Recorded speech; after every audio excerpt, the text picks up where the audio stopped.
I tried. I tried to like you so hard. All of my adult friends, their adult friends, the entirety of Tumblr, they love you. They obsess over you with this sort of unsettling mania I always assumed was specific to serial killers and teenage girls.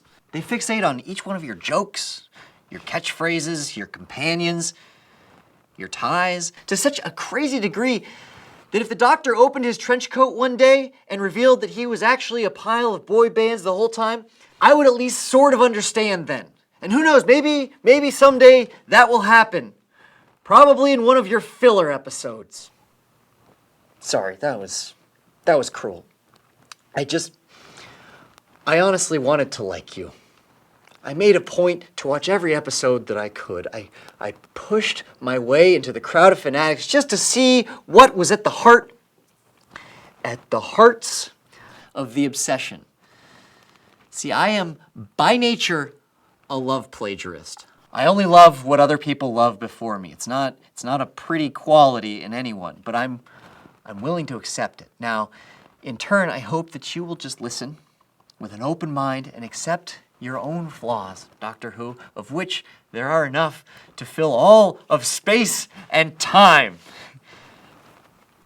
Good science fiction is like a good relationship. It has a clear set of boundaries, but it leaves room to play and explore within those boundaries. But it also requires a tremendous amount of faith from both parties involved that they will all adhere to those rules. Instead of, cheating. Instead of adding space werewolves and alien Buddhist monks in Victorian Scotland just because they f***ing feel like it. Sorry, again. But that's exactly why you're not relationship material and why you're not good science fiction.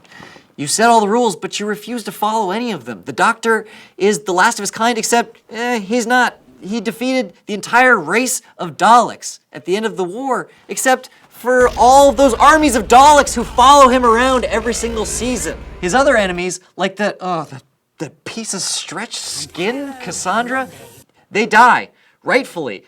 But then they come back whenever it's convenient to the plot. Even the Doctor's companions, they sacrifice themselves like Jack Harkness, or they disappear from time and existence like Rory Williams in that heart-wrenching scene from The Hungry Earth where he's erased from the memory of his loved ones.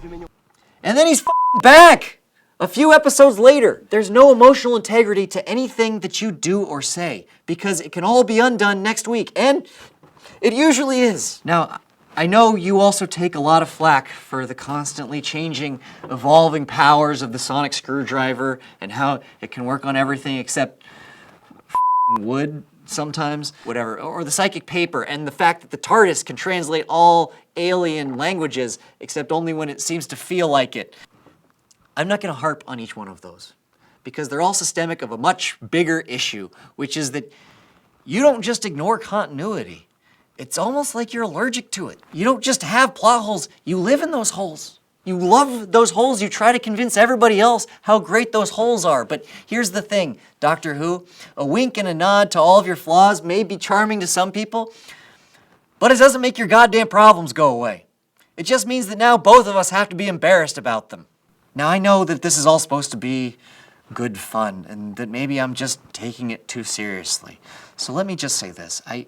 I can see that you're trying to please me. I can see that you're trying to be self-effacing, to be funny, to seem smart, but I never feel like you're doing any of it because you actually want me to believe it's true. You're like a bacon whiskey donut, or a which Game of Thrones character are you quiz. You're a conspicuous and desperate bid for fandom. You assume that having all of the right ingredients is the same thing as making something great with them, and it's not. Doctor Who, it's just not. And to your credit, certainly you do have these moments, these great moments once in a while, but you're not a great show. At the end of the Torchwood episode in season 4, Jack Harkness says of relationships, "That's what makes it so brave and wonderful. Making a promise and going forward.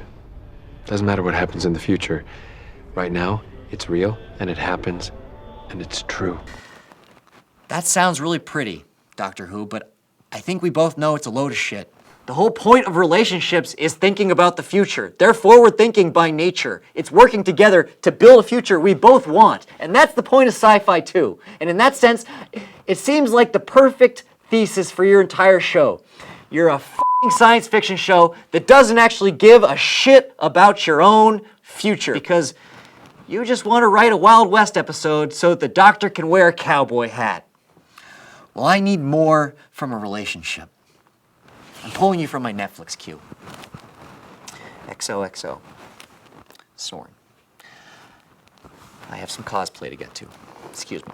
Roll sound. Roll cameras. And action.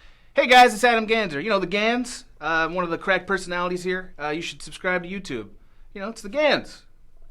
I'm one of those guys. I was in a video a few months ago. I wore a hoodie in internet party, and I was in a few today's topics. A few people said something about that. It's your guy, the Gans. Subscribe for the Gans, please. Please.